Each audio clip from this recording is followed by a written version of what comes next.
Bien, bonjour chers amis, bienvenue donc au numéro 110 de nos webinaires que je vais consacrer à un aspect de la sécurité du système d'information du TI. Alors on parle très souvent donc de sécurité, on se plaint régulièrement du manque de protection que nous pouvons avoir quand on va sur Internet. Cette fois-ci, on va aborder euh, un thème que l'on appelle donc le zéro trust, c'est-à-dire une approche, alors pour faire très, très scientifique, une approche holistique, c'est le terme consacré, hein, qui est une approche globale de la sécurité. Et zéro trust, c'est donc une forme de sécurité holistique, donc globale, de la sécurité donc, du TI. Je vais en profiter pour revenir un tout petit peu sur euh, des explications qui montrent que on utilise aujourd'hui des protocoles dont je n'arrête pas de me plaindre, qui sont des protocoles donc de la suite TCP/IP, hein, DNS, etc., qui, de mon point de vue, ne présentent pas donc de caractère de protection suffisant. La preuve, les attaques dont nous sommes donc les victimes en permanence. Mais c'est pas inutile de comprendre ce qui s'est passé.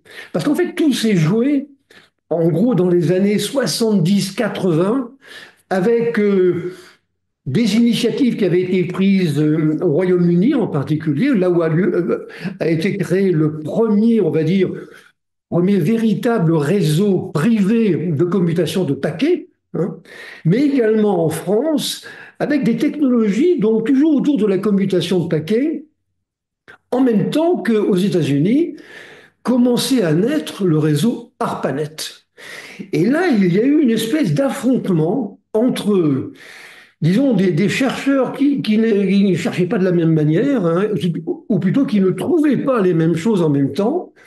Et on a abouti à donc un choix qui s'est fait après, dans les années 80, hein, qui était le choix donc de la suite TCP/IP. Mais c'est intéressant de regarder parce que il y a quand même des idées reçues que l'on a dans ce domaine qui méritent quand même que l'on revienne un peu pour les expliquer. Bien. Alors, donc je vais partager comme d'habitude donc mon écran, si vous le voulez bien. Alors, donc, zéro trust. Alors, pourquoi est-ce que je dis mission donc impossible? Ben, tout simplement parce que quel que soit disons, l'aspect, l'angle avec lequel vous allez traiter donc la sécurité du TI, vous ne pourrez jamais garantir qu'il sera imperméable. Bon, et ceci, quelles que soient d'ailleurs les technologies, hein, même si on avait utilisé des technologies propriétaires telles que les préconisées, mettons IBM, dans ses réseaux fermés avec SNA et le protocole SDLC, on n'aurait pas fait mieux, hein, mais ça, j'y reviendrai, j'aurai l'occasion d'y revenir.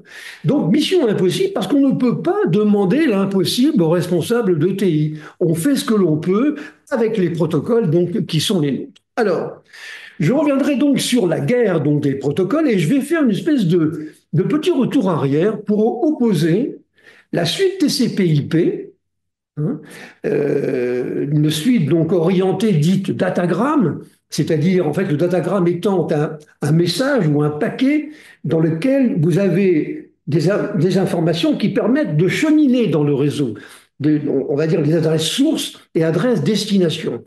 Alors que dans un réseau X25, qui est un réseau mondial pourtant, là, on n'a pas cette notion-là. Dans les trams X25, on n'a pas ces adresses sources et destinations. On circule dans un réseau dit virtuel. Alors, mais un réseau virtuel de bout en bout. Donc, on va regarder un petit peu ce qu'il en est pour expliquer pourquoi, au fond, on a abouti à une suite TCP, D1, je vous dis DNS, et SMTP, NMMP, etc., qui ne nous donnent donc pas satisfaction. On va donc voir ces faiblesses aujourd'hui, parce que, il faut bien le dire, cette suite, c'est quand même le pain béni pour les hackers, parce qu'il y a énormément de failles qui sont exploitées par des hackers qui sont au courant avant même que nous, on le soit. Donc évidemment, c'est un petit peu gênant. On va regarder quelques actions malveillantes, mais de toute façon, tout le monde donc les connaît bien maintenant. Donc la solution, enfin l'une des solutions, serait d'avoir donc une action, on va dire une approche globale. Alors je vous dis tout de suite, Zero Trust ou d'autres techniques telles que SASI par exemple, eh bien, ne sont pas des produits. Ce sont des recommandations, des manières de faire, des manières de cheminer dans une perspective de sécurité qui n'est donc pas un objectif, mais un cheminement, un voyage. C'est ce qu'on retrouve d'ailleurs assez souvent dans nos technologies donc d'UTI. Alors, une approche plus globale, et on va regarder quelles sont les armes qui sont des, disons, des idées de base, mais extrêmement intéressantes, qui sont donc derrière Zero Trust. Vous me direz, ça ressemble un peu à du bon sens. C'est vrai, mais je ne suis pas certain qu'on applique ces principes de bon sens partout où il faudrait donc le faire. Alors, un certain nombre de technologies, disons, contribuent et sont recommandées dans une, on va dire, dans une philosophie donc Zero Trust, hein, la cryptographie, la micro-segmentation plutôt de nature logicielle pour isoler donc des intervenants dans une infrastructure, les intégrer donc IDPS et puis bon, etc., XDR, des différentes protections. Et on regardera également donc l'apport du cloud, parce que SASI, au fond, c'est du zéro trust, mais dans le cloud. Et comme on sait aujourd'hui que à peu près 80% donc des infrastructures vont être déportées à court terme sur le cloud, donc évidemment, ce sont des solutions qui prennent de l'intérêt. Alors, deux petites notions tout de suite. D'abord, il faut considérer la définition de zéro trust, c'est un peu comme un château fort du Moyen Âge, un château fort que l'on protège. Non pas en dressant des ponts-levis, hein, ou en l'entourant donc de douves, contrairement à ce que l'on voit sur cette image, mais en s'intéressant au profil des attaquants qui veulent s'emparer du château fort. Vous voyez, on ne met pas en place les mêmes protections pour un type d'attaquant plutôt qu'un autre. Eh bien, Zero Trust, c'est ça. En fait, on s'intéressera moins dans Zero Trust aux infrastructures, aux serveurs et aux équipements réseau. On s'intéresse moins à ça, plutôt donc aux assaillants et à leur profil. Et ce sont bon, on va essayer de comprendre ce que veulent faire donc les attaquants de manière à mieux se protéger. Par ailleurs, deuxième élément sur lequel je voulais insister, c'est que on a changé de monde. Faut quand même le dire. Lorsque ARPANET est né, je vais vous montrer d'ailleurs le dessin la première infrastructure d'intranet d'ARPANET avec donc une cinquantaine de machines, ça n'a rien à voir avec ce qu'est devenu ARPANET aujourd'hui, c'est-à-dire Internet. Avec donc vous avez le chiffre ici, 1,16 milliard de sites web. Alors vous me direz, il n'y en a que 17% d'actifs, mais c'est quand même déjà pas mal. Il y en a 175 de nouveaux toutes les minutes. Alors évidemment, un système de protection qui a été élaboré dans les années 70, vous voyez, fin des années 60, début des années 70, avec simplement 50 machines, qui étaient essentiellement d'ailleurs des machines de digital equipment, donc des mini-ordinateurs, ben, on comprend très bien que ce ne soit plus véritablement l'idéal aujourd'hui pour les infrastructures que l'on connaît. Bon, alors je pense qu'il ne faut pas se faire d'illusions, hein. Je dis souvent, on fait ce que l'on peut. Et ceux qui nous disent il n'y a qu'à Faucon, ben, qui viennent prendre notre place, hein, parce qu'ils s'apercevront que ça n'a rien d'évident, hein.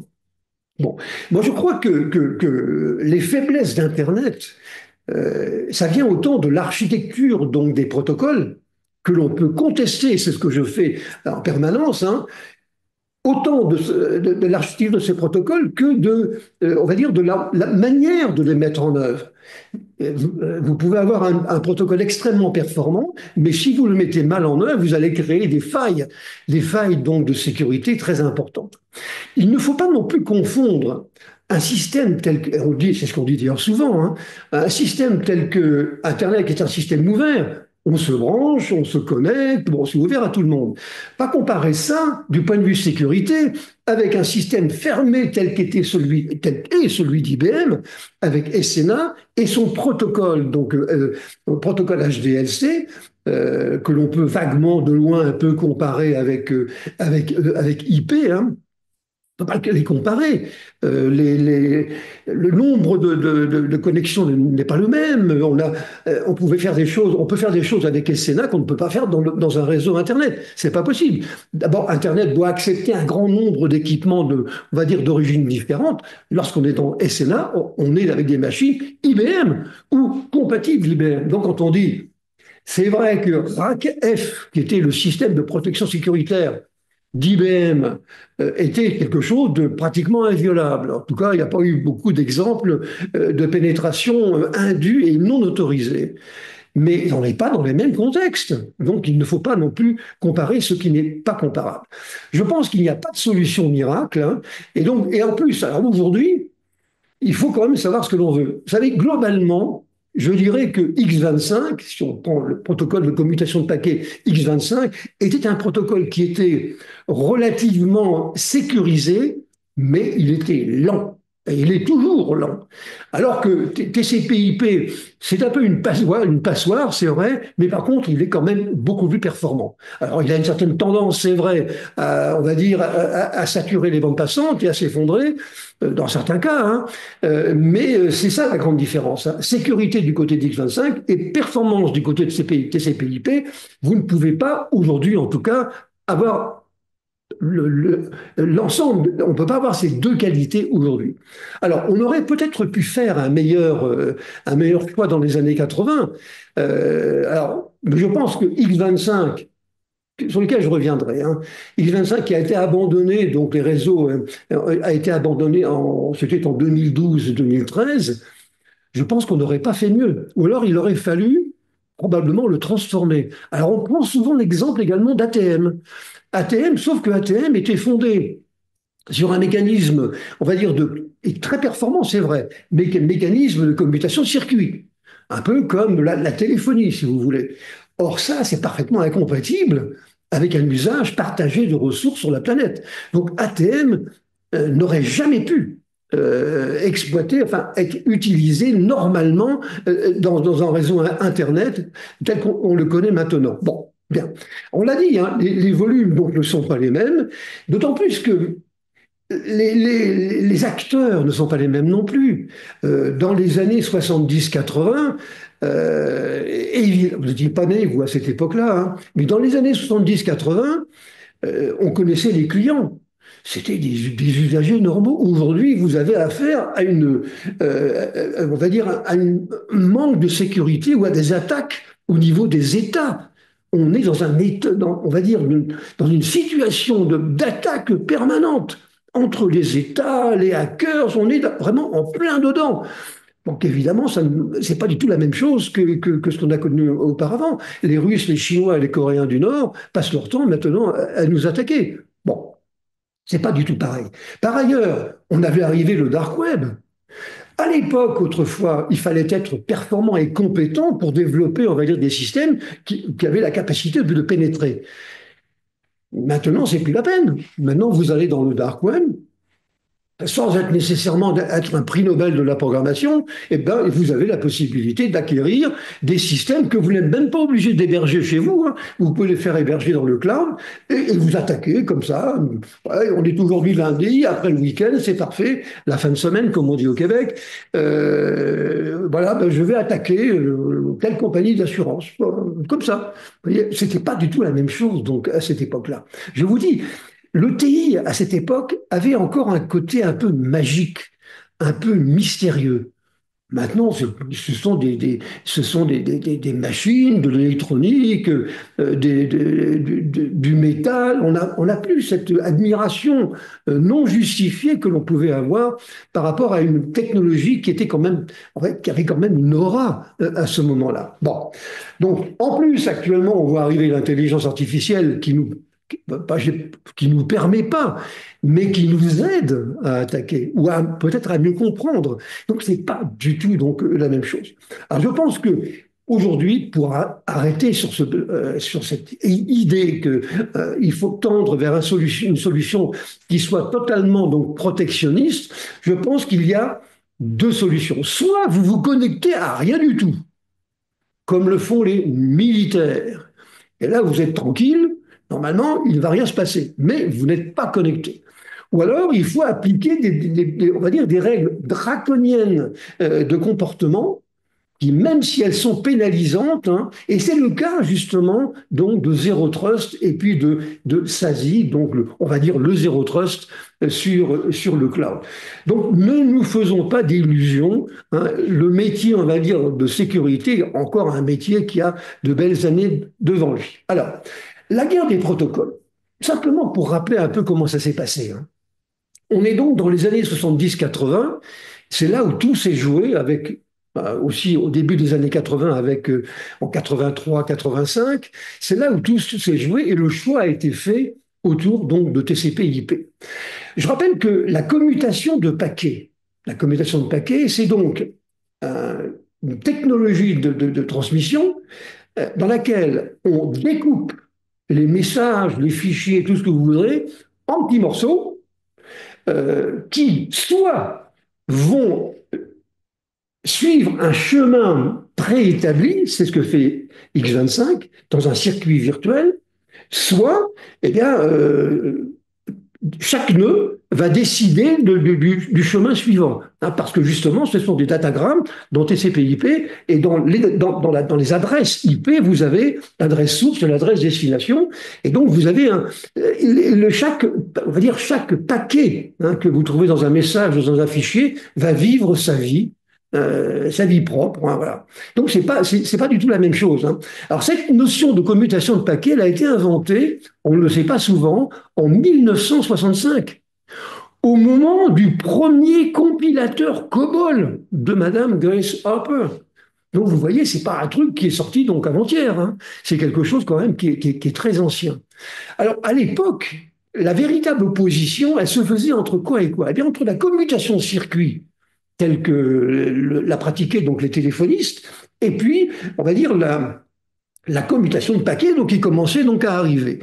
Et on se rend compte que lorsque les pères fondateurs de la technologie de commutation de paquets ont proposé à des compagnies téléphoniques telles que AT&T de passer à la commutation de paquets, ils n'ont pas voulu. Ils n'ont pas voulu parce qu'ils n'y croyaient pas.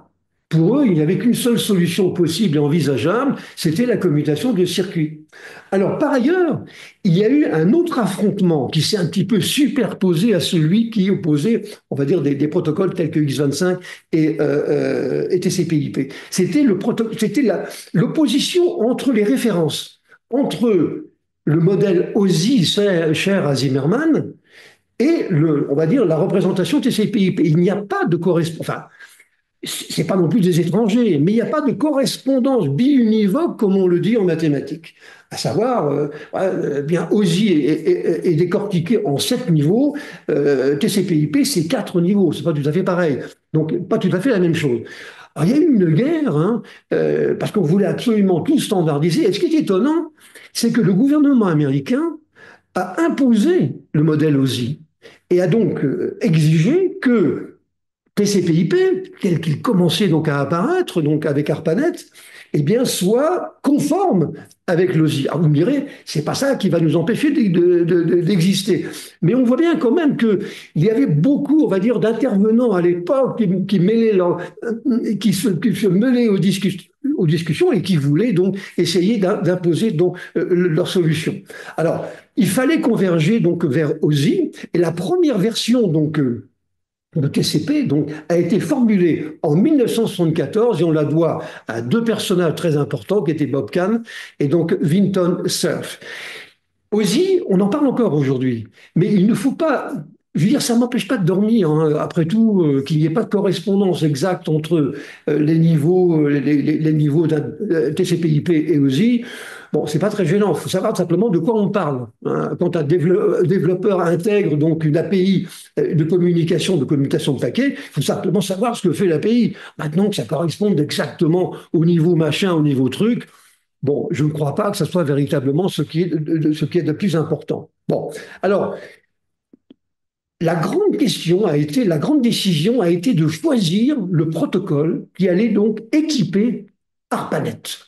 Alors, ARPANET était un réseau donc, qui avait été imaginé donc, au départ pour relier un certain nombre d'universités et de centres militaires américains.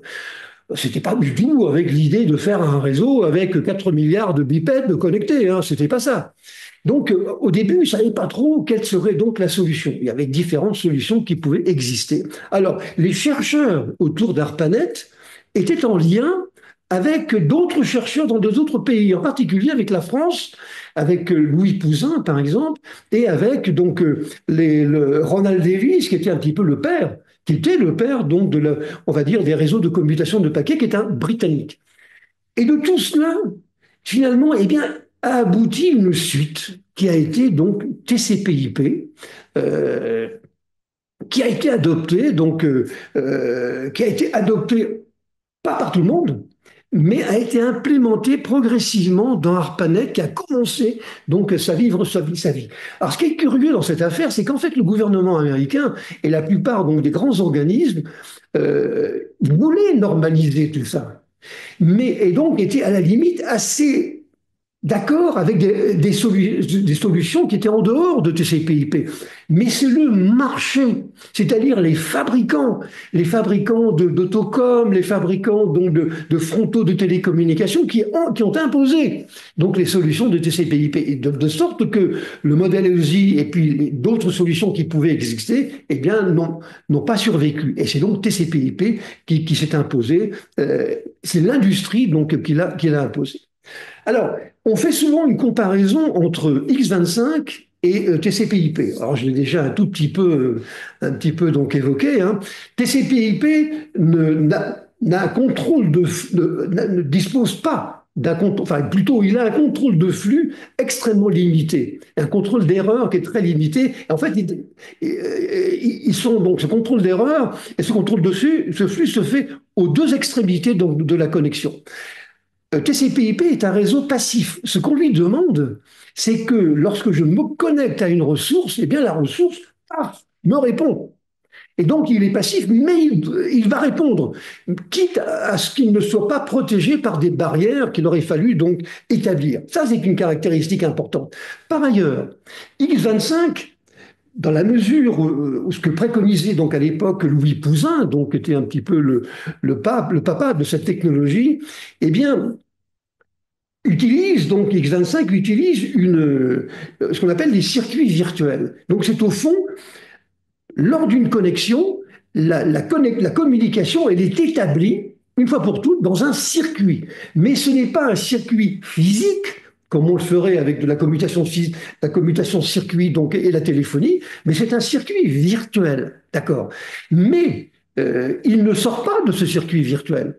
Vous voyez, c'est pas du tout comme la commutation au sens ATM, au sens TCP/IP, où chaque paquet finalement va se déplacer dans le réseau un petit peu en fonction des conditions instantanées qu'il va trouver sur les différents nœuds. C'est pas du tout pareil.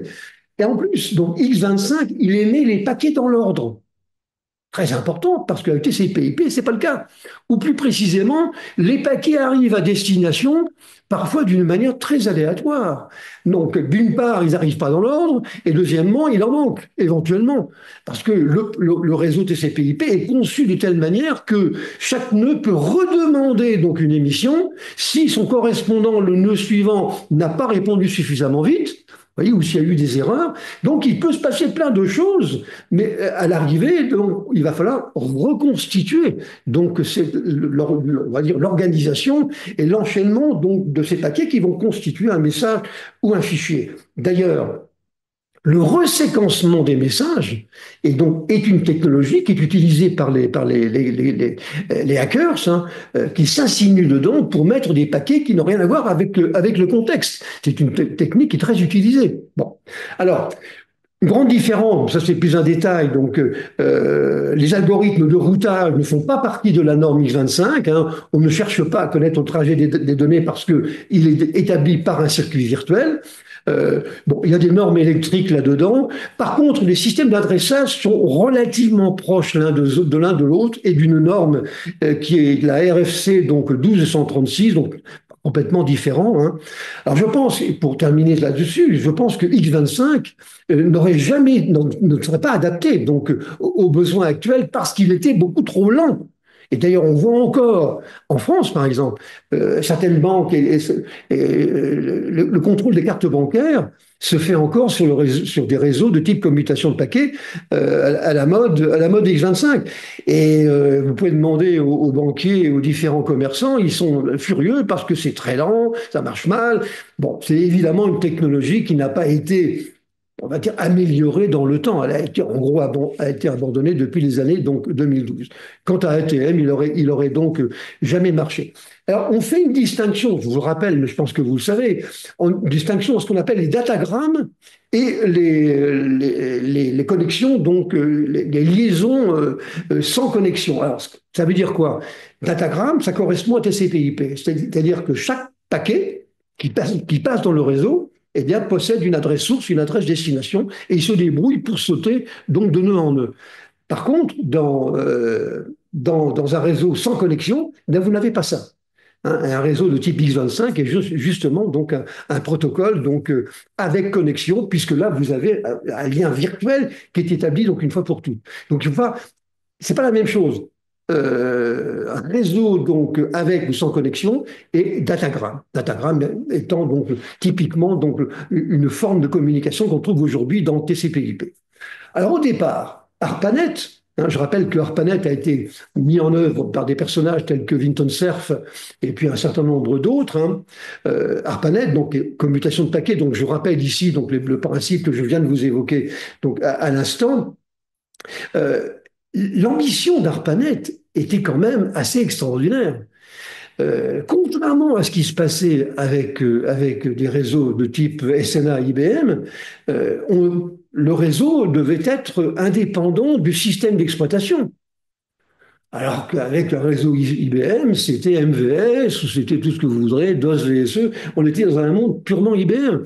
Là, non, il fallait que le protocole de communication donc de paquets eh bien, soit compatible avec n'importe quel système qui puisse être donc Unix, parce qu'à l'époque, on ne parlait pas encore donc encore à peine, on parlait donc d'Unix, et par la suite serait donc compatible avec des systèmes d'exploitation tels que Windows. Il ne devait pas y avoir il ne devait pas y avoir on va dire, d'obstruction du côté des systèmes d'exploitation. Oui, c'est véritablement l'intégration complète et l'ouverture à toutes les technologies.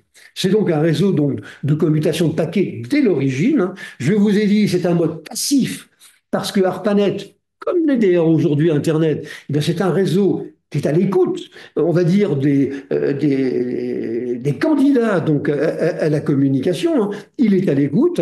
C'est un système de livraison donc, de bout en bout, avec un certain nombre de technologies qu'on va trouver derrière, en particulier donc, la réorganisation et le reséquencement donc, des trames qui arrivent.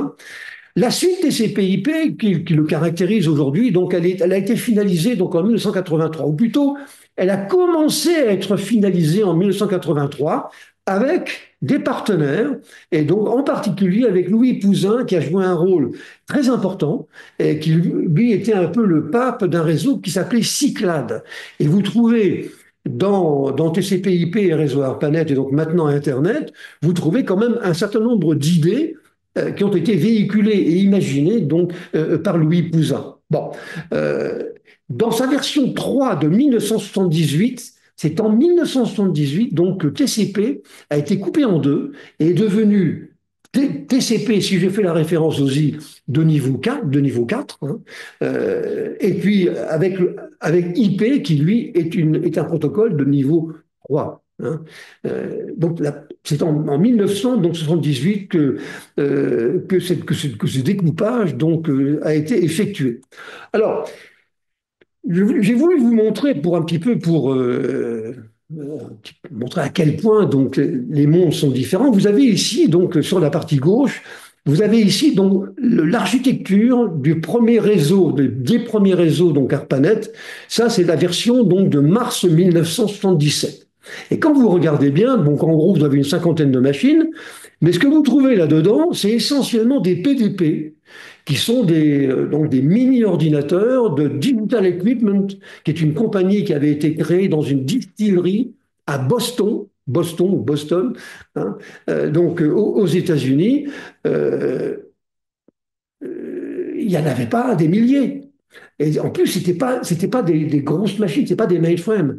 Donc, ça avait un côté un peu universitaire, vous voyez, encore un peu bricolage. Donc, on trouve des PDP-11 essentiellement, alors des PDP-10 qui étaient quand même des machines un peu plus importantes, hein, et puis quelques autres, mais c'était pas, voilà, ça c'est donc ce qu'était le réseau ARPANET. Rien à voir avec le réseau donc Internet d'aujourd'hui. 600 millions de serveurs aujourd'hui accessibles par Internet en 2025. Hein. Euh, D'ailleurs, pas nécessairement, pas nécessairement du web d'ailleurs. En fait, on a gardé les mêmes routes, mais par contre, on a complètement changé de monde. Alors, vous imaginez un peu toutes les contraintes que vont amener ces réseaux foisonnants tels que l'Internet d'aujourd'hui. Il faut jamais oublier ça, parce que même si on a fait des erreurs au départ avec ARPANET, et je suis le premier à le dire, on n'a peut-être pas toujours choisi les meilleures solutions. Je pense entre autres que la notion de circuit virtuel aurait très bien pu être associée, donc, on va dire, au découpage et avec les atagrammes. On aurait très bien pu faire ça comme ça.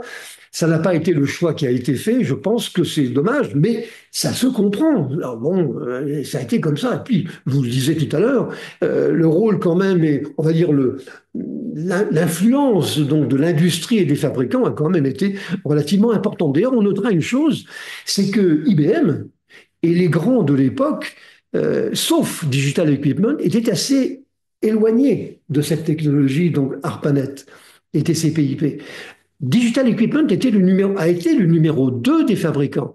Mais il n'y avait pas que lui. Il y avait Sperry Niva, il y avait des tas de constructeurs qui avaient plutôt comme ambition de vendre des machines, vous voyez, un petit peu à la mode IBM.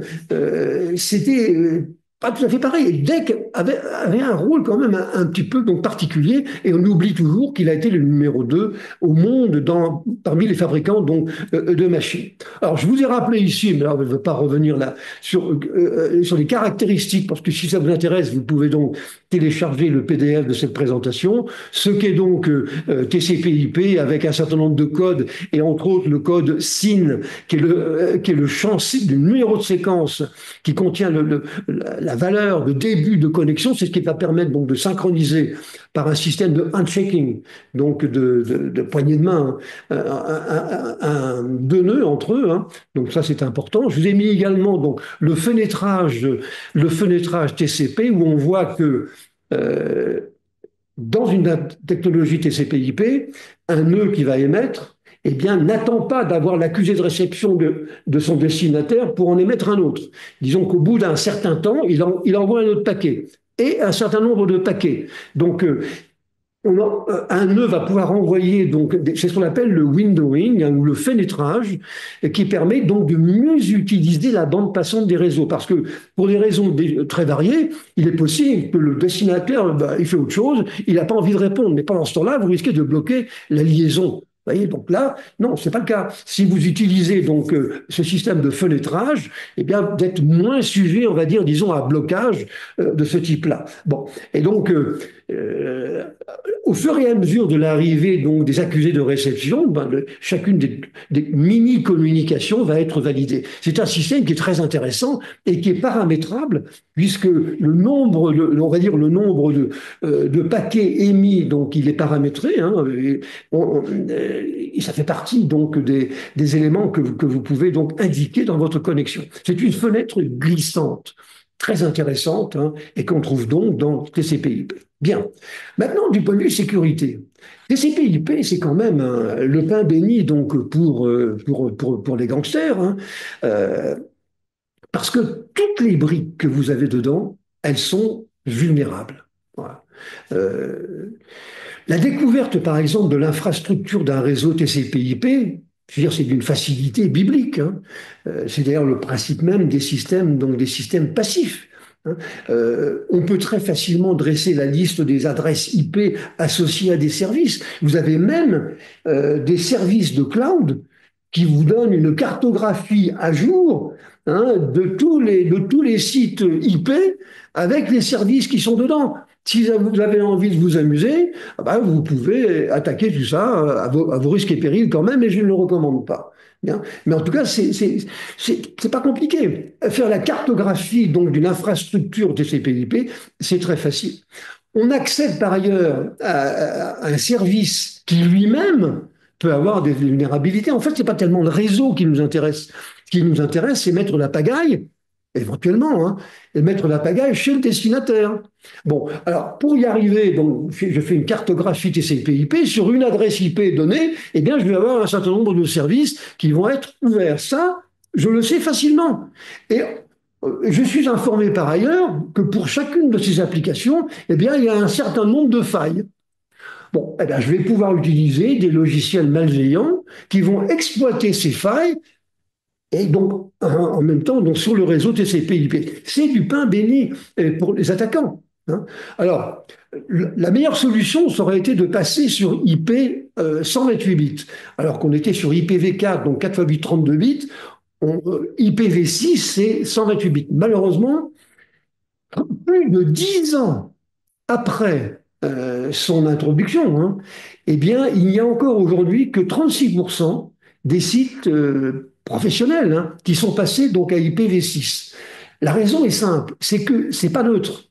Et d'abord, vous devez changer vos équipements actifs pour pouvoir justement bénéficier de cet adressage sur 128 bits, ce qui coûte de l'argent et qui finalement n'apporte pas grand-chose du point de vue fonctionnel, si ce n'est une sécurité qui effectivement est beaucoup plus importante, hein, beaucoup plus importante, mais qui n'est pas perceptible physiquement. Et donc, beaucoup d'entreprises ont rechigné donc, à faire ce basculement sur IPv6, et donc aujourd'hui, c'est à peu près 36%. C'est donc très insuffisant. Et à la limite, si Internet n'avait pas été un système ouvert, il aurait presque fallu l'imposer. Hein, aujourd'hui, Microsoft vous dit, bon, à partir de tel mois, vous ne pourrez plus utiliser Windows 10, que ça vous plaise ou pas. Là, non, on vous dit, bah, vous pouvez travailler encore à IPv4, mais vous ne plaignez pas après si vous avez des problèmes de sécurité, ou alors passez donc à IPv6. Bon. La couche Internet ne garantit pas la livraison des paquets, hein. C'est bien TCP donc qui va jouer ce rôle. TCP et IP ne comportent pas non plus de mécanisme propre d'authentification. Alors que vous l'avez dans IPv6. Vous avez dans IPv6 le client dit IPsec qui permet quand même de sécuriser largement donc, cet aspect des choses. Il n'y a pas de garantie de délai, voyez, ni de bande passante minimale donc imposée. Et beaucoup d'utilitaires, pour des raisons professionnelles, je suis le premier à les utiliser, sont disponibles aujourd'hui qui vous permettent de faire cette introspection que l'on peut considérer comme malvenue sur le réseau, sur Internet. Au fond, dans beaucoup de cas, ça revient donc, on va dire, à cautériser donc des jambes de bois. Alors, je vous ai mis ici à droite, vous avez donc un petit peu la correspondance. Pas la correspondance, vous avez donc les services, les protocoles qui existent sur Internet par grande catégorie. Alors, application, ça correspond un peu au niveau 7 donc du OSI, hein. Transport, ça correspond au niveau 4 d'OSI, hein. Vous avez Internet, alors, qui est un petit peu à cheval, lui, avec IP, alors ICMP, une connotation plus physique, IP, c'est un adressage donc logique, IPsec, donc c'est le client lourd sécuritaire dont je vous parlais, et puis vous avez l'accès au réseau avec Ethernet, qui fait partie donc de la norme, et également ARPANET qui fait ARP qui fait la correspondance entre l'adresse logique que vous voulez atteindre et l'adresse physique MAC Ethernet, hein. ARP, c'est ce qu'il fait. Alors, bon, avec une telle passoire, ben, il est très facile de faire un certain nombre de choses qui ne sont pas recommandées. Vous voyez, s'insérer dans un mécanisme de correspondance ARP d'adresse physique avec adresse logique, faire du scanning de port, tout ce que vous voulez sur le marché. Vous pouvez empoisonner le DNS, vous l'interrogez, mais comme vous l'avez empoisonné, il ne vous donne pas les bonnes adresses correspondantes. Donc, vous voyez, vous pouvez faire des attaques sur le fenêtrage, et vous pouvez le bloquer, mais également vous pouvez vous insérer donc dedans. Vous pouvez désynchroniser tout ça. très facilement. Vous pouvez faire des attaques qu'on appelle man in the middle. Donc, là, si vous voulez, l'attaquant, il s'insère entre le client donc, et le serveur pour intercepter, lire et éventuellement modifier donc des informations. Alors évidemment, c'est très gênant, surtout si vous ne le savez pas, hein. Et donc, ça, c'est une attaque qui est très facile à faire avec TCP/IP. Les attaques ICMP, ça, c'est pour le flooding, c'est-à-dire c'est l'inondation. C'est-à-dire que, bon, alors, je vais vous en montrer une tout de suite. Ça consiste à inonder une cible d'informations ou le mettre en état de non-fonctionnement. Alors, je le prends ici comme exemple. Le signe, c'est quoi? Le signe, c'est on va dire, c'est un élément, donc un champ qui appartient donc à la suite donc TCP/IP, et donc ça permet de synchroniser donc un client avec un récepteur, deux nœuds, hein, dans le réseau. Un client va donc vouloir se synchroniser avec son correspondant et il lui envoie donc un champ pour ça qui s'appelle le champ SYN. Et il attend d'avoir on va donc, il attend d'avoir l'accusé de réception donc de cette demande. Donc SYN, ACSYN, SYN, ACSYN. Imaginez que j'envoie une demande de connexion et de synchronisation, on me répond mais j'en tiens pas compte. Je redemande à ce même correspondant une autre synchronisation. Et je le demande 1 million de fois. Qu'est-ce que va faire, ou 1 million ou 1 milliard de fois, qu'est-ce que va faire donc le nœud suivant? Eh ben, il va passer sa vie à envoyer donc des accusés de réception qui partent dans le mur, qui ne servent à rien. Et donc en faisant ça, eh ben, il ne fait pas autre chose. Et donc c'est une façon donc de faire ce qu'on va appeler donc du DOS, donc du déni de service ou du DDoS, c'est-à-dire du déni distribué donc de service. Bon, alors il y a donc quand même des solutions, hein, c'est quand même l'objectif de cette présentation, hein. Euh, alors, je vous dis, parmi les solutions, vous avez donc l'approche holistique du périmètre sécuritaire. Alors, déjà, moi, je crois qu'il faut avoir quelques bonnes façons donc de fonctionner. D'abord, il faut se méfier du discours rassurant des consultants. Les néologismes triomphants ne règlent pas tout, hein, ça c'est pas vrai. Je vous ai dit, on ne peut pas se protéger donc à 100%, c'est impossible. Et je l'ai souvent dit dans mes webinaires, il faut faire de la paranoïa une qualité. Je ne me demande pas si je vais être attaqué de telle manière, mais quand je vais être attaqué. C'est ça qu'il faut faire. Il faut être toujours en état de paranoïa. Et il ne faut donc protéger que ce qui mérite de l'être, hein.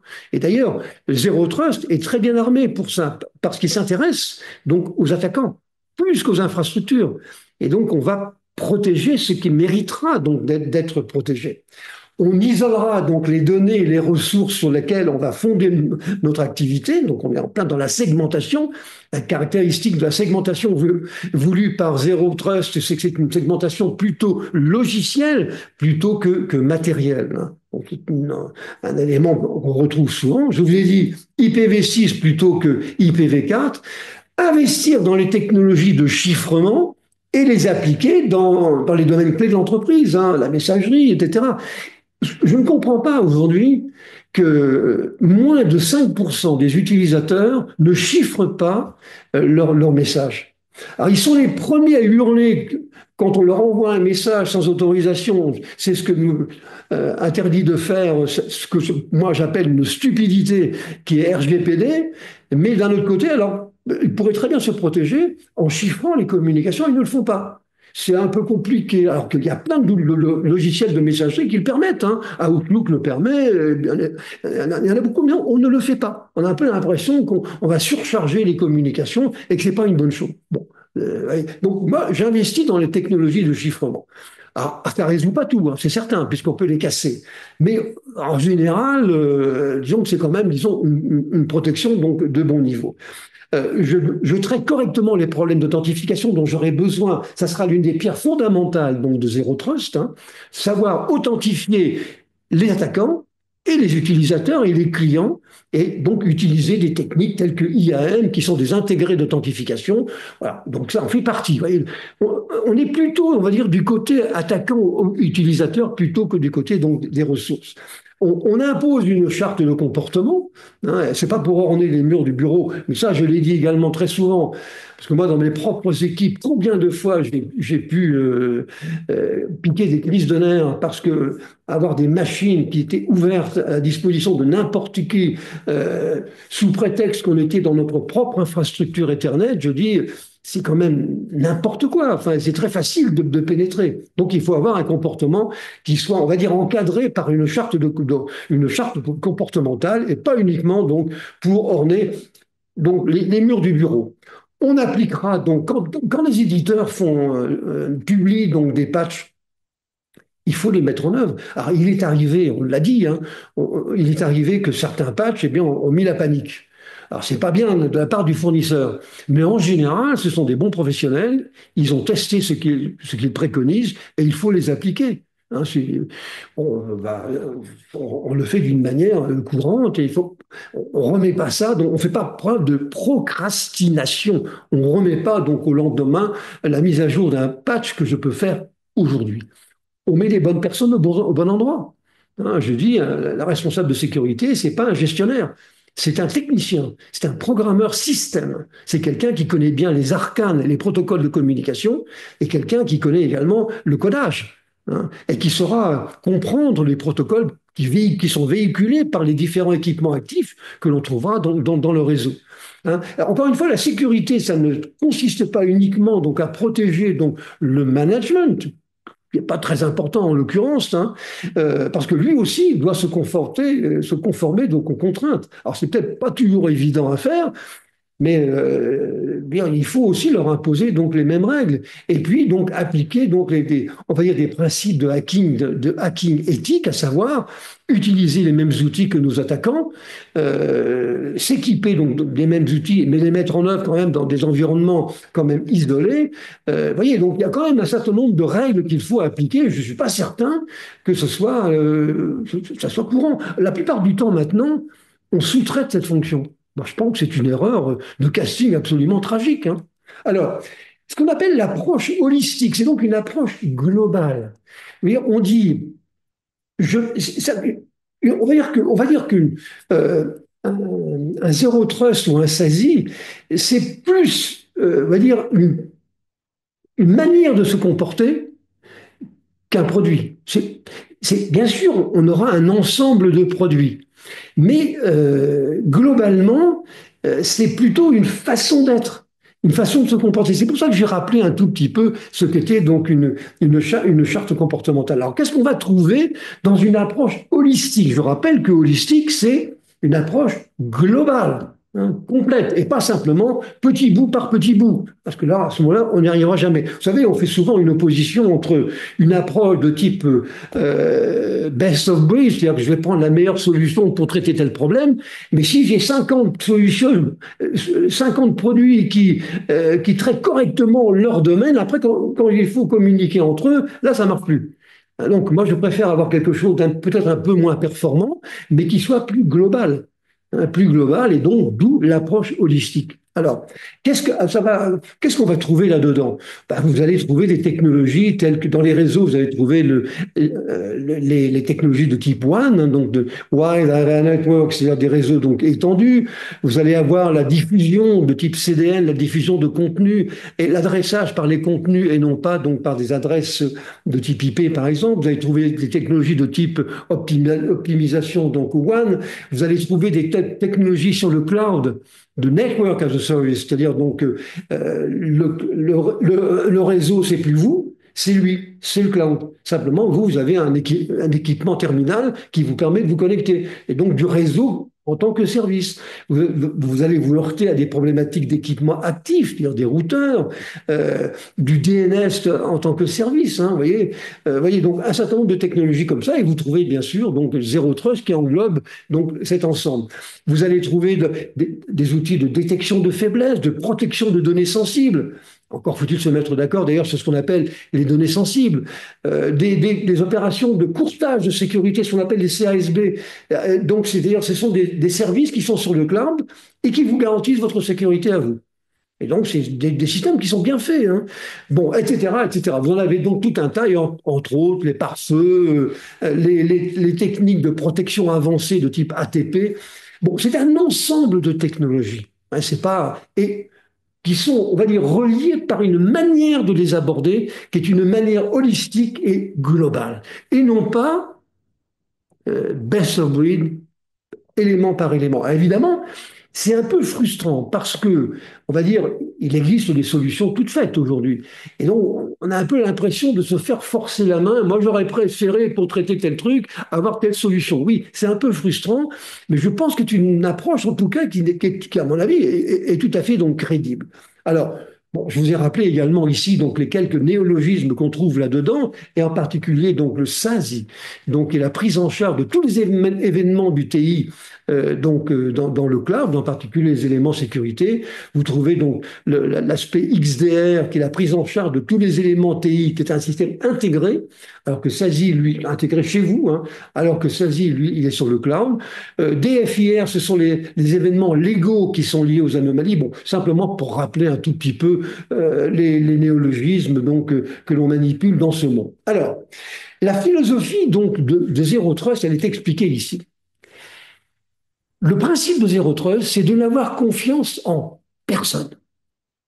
En personne. Alors, je n'ai pas dit en n'importe quel équipement, je ne dis pas ça.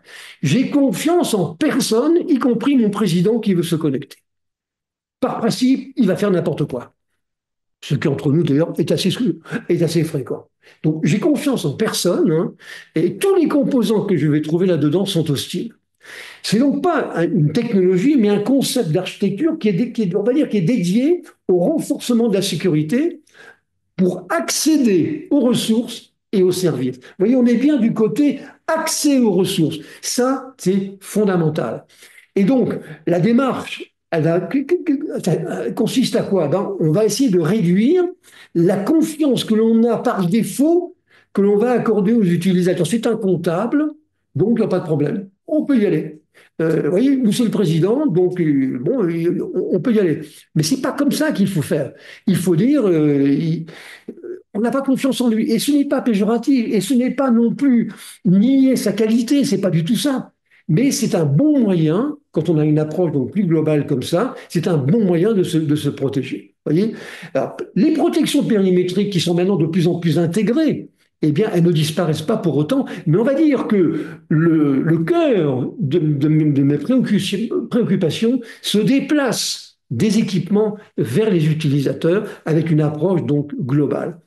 Historiquement, Zero Trust est apparu en 2009. C'est le consultant de Forrester donc, qui l'avait donc proposé.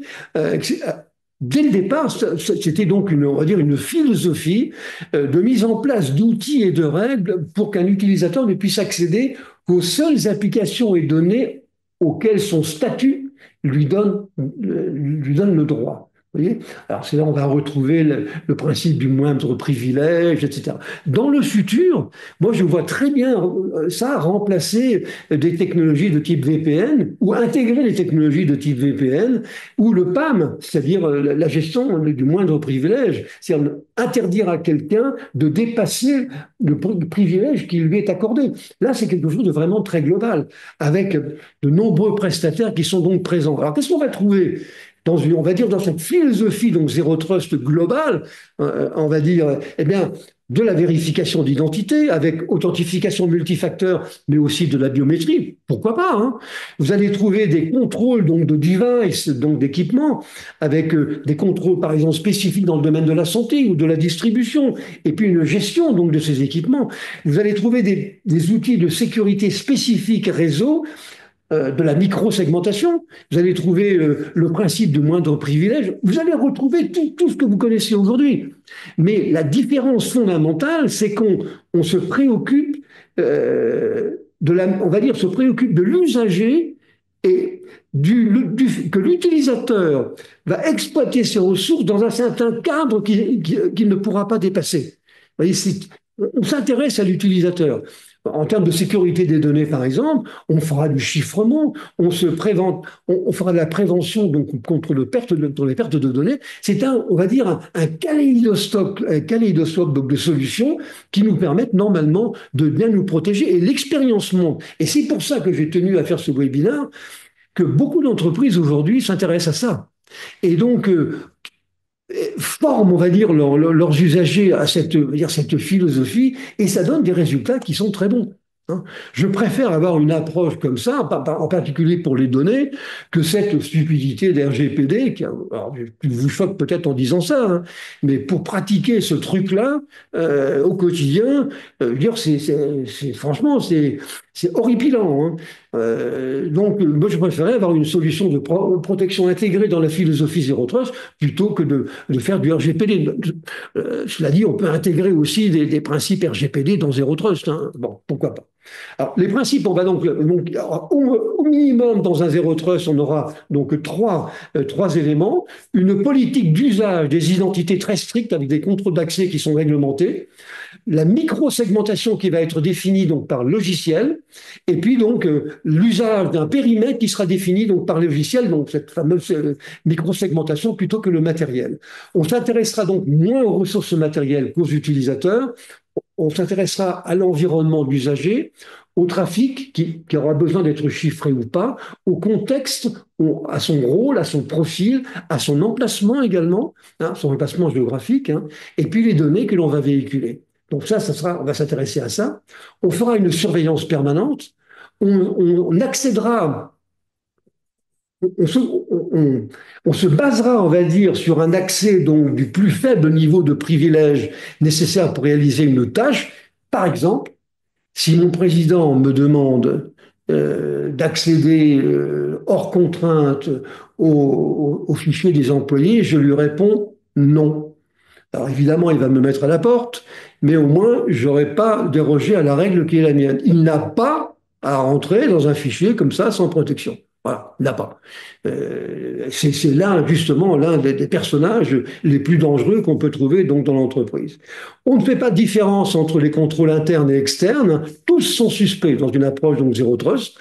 Euh, on aura une approche quand même qui sera très dynamique, ça pas par moment, on va faire ça, ça sera en permanence avec un grand nombre d'attributs.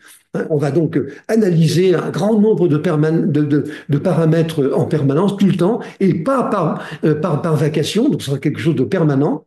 Comme je vous l'ai dit, on fait beaucoup de place, on va dire, à l'authentification, donc avec des techniques de type intégré, donc IAM, hein, donc voilà, on aura une gouvernance améliorée de l'identité, donc grâce à ces outils-là. On va cloisonner donc d'une manière granulaire et dynamique toutes les ressources auxquelles on veut accès. On renforcera les moyens de détection, évidemment. Et puis, on va utiliser, comme je l'ai dit, donc des techniques de chiffrement. Alors, ça, c'est simplement un schéma. Je veux simplement rappeler que la micro-segmentation, que l'on oppose, on va dire, à la macro-segmentation, c'est un moyen d'isoler les usagers euh, ou certaines ressources par logiciel. C'est-à-dire que vraiment, on a des îlots d'usagers et des îlots on va dire, de ressources. Ça peut être un réseau VLAN, par exemple, un réseau virtuel qui sera attribué à tel groupe d'utilisateurs. Vous voyez, on va essayer de faire une découpe par usage, par fonction, et non pas matériel. Et donc ça correspond tout à fait donc à la philosophie, donc à la philosophie Zero Trust, comme je vous l'ai indiqué. Et j'ai donné ici un certain nombre donc d'autres caractéristiques. Bon, les intégrés IDPS, je vous l'ai dit, on les retrouve de plus en plus maintenant. Ça peut également donc faire partie donc de la philosophie donc de type Zero Trust. Hein. C'est donc une nouvelle génération, disons, on va dire, d'intégrés de sécurité qu'on trouve maintenant. C'est un regroupement, on va dire, des fonctions d'IDS, détection d'intrusion, et d'IPS, qui sont les détections d'intrusion et correction d'intrusion. Hein. Donc, c'est pas tout à fait la même chose. Donc, maintenant, si un IDS est au feu, au feu, au feu, mais on fait rien, ça sert à rien. Par contre, si on a un IPS au feu, on a des pratiques qui permettent de corriger. Donc, on va trouver des IDPS qui sont aujourd'hui, qui font partie, on va dire, des solutions qu'on trouvera donc assez souvent dans, on va dire, dans les systèmes de type Zero Trust. Alors, je termine par SASI. Je vous dis que SASI, donc c'est un intégré de sécurité périmétrique que moi j'intègre bien dans la philosophie donc Zero Trust, mais qui est porté par le cloud. Alors, on peut apprécier ou pas. Moi, je pense, de toute façon, c'est ce qui va se passer demain, hein. C'est synonyme de cloud, hein. Donc, différence avec les systèmes dits XDR. Ça regroupe des fonctions, alors, énormément de choses, comme un système Zero Trust, hein. Détection de menaces, protection de données, etc. C'est une architecture de bout en bout. Il protège tout, mais surtout les utilisateurs, hein. C'est un modèle qui, à mon avis, est très complet et qui regroupe tous les éléments que je vous ai mis ici, hein, les pare-feux, alors pare-feu dans le cloud, hein, des services de type CASB, donc dans le cloud, qui sont donc des moyens de vous protéger, de la sécurité sur le cloud, etc. Donc un certain nombre de choses comme ça. À mon avis, c'est une forme très prometteuse on va dire, du futur holistique de la protection. Je pense que ça sera de plus en plus comme ça. Et avec, vous voyez, alors maintenant, ça a quand même quelques inconvénients, ce qui est d'ailleurs aussi vrai pour les solutions, on va dire les solutions zéro cloud, hein. C'est-à-dire, vous allez avoir un seul donc interlocuteur, ce qui peut être peut-être un petit peu donc gênant, un petit peu trop dépendant. Par contre, vous avez une grande souplesse et agilité de mise en œuvre, une meilleure maîtrise donc des performances, etc. Pour résumer, ce que je vous dirais, c'est que moi, j'appliquerai une politique zéro trust globale. Ça, c'est certain. Je n'irai pas par une belle nuit sans étoiles, j'irai progressivement en formant les gens, en les prévenant sur ce que je vais faire. Et ensuite, une fois que l'on aura bien maîtrisé cette technologie, je la prends, je la mets dans le cloud, je suis en mode SASI. C'est comme ça que ça devrait fonctionner. Parce que, qu'on le veuille ou non, même si on s'intéresse avec les Zero Trust, on s'intéresse aux utilisateurs et à leur profil, ce n'est pas mon métier que de faire ça. Ça, c'est le métier on va dire des promoteurs de cloud, des promoteurs donc de réseau. Vous voyez, c'est leur boulot de faire ça. Moi, on me demande de faire des choses. Moi, je suis pharmacien. Il m'intéresse aux médicaments, hein. Les problèmes de sécurité, c'est pas mon domaine. Et je pense que ça, de toute façon, on ira. Et donc, cette perception, mais par contre, il faudra la préparer. La préparer, préparer les utilisateurs, préparer la hiérarchie et préparer aussi l'informatique, hein, qui va après, bon, évidemment, ça sera donc dans le cloud. Voilà ce qu'on peut dire donc sur cette approche, on va dire holistique et globale, donc on va dire de la sécurité. Pour terminer, donc alors, nous allons traiter prochainement donc dans ces webinaires, le numéro 111 sera consacré donc à l'informatique spatiale. Ça sera dans une dizaine donc, une quinzaine de jours, hein, l'informatique spatiale, et on parlera, et j'attire votre attention sur le 28 février, on va parler de la programmation objet, mais surtout pour expliquer que peut-être on s'est trompé sur la programmation objet, c'est-à-dire qu'on est parti comme des fous sur un système d'urbanisation avec on va dire les principes donc de l'objet, hein, avec les classes, mais peut-être qu'on s'est trompé. Et on commence à vraiment se poser des questions aujourd'hui. Et vous allez voir, ça va être très, très, très intéressant. Bon, alors on va arrêter donc arrêter notre partage. Voilà, j'espère que ça vous a intéressé. Simplement, l'objectif de cette présentation, c'était de repositionner un petit peu les choses. Ouais, zéro trust, approche holistique. Ce qui ne veut pas dire qu'on va supprimer tout ce qui existait avant. Mais on est du côté des utilisateurs, on s'intéresse au profil et aux données donc, qu'ils véhiculent avant les équipements. Ça viendra, mais c'est un peu après. J'espère que ça vous a intéressé. Laissez-moi en tout cas vous remercier donc pour votre attention et j'espère vous retrouver prochainement donc sur ces webinaires. Merci, à plus tard.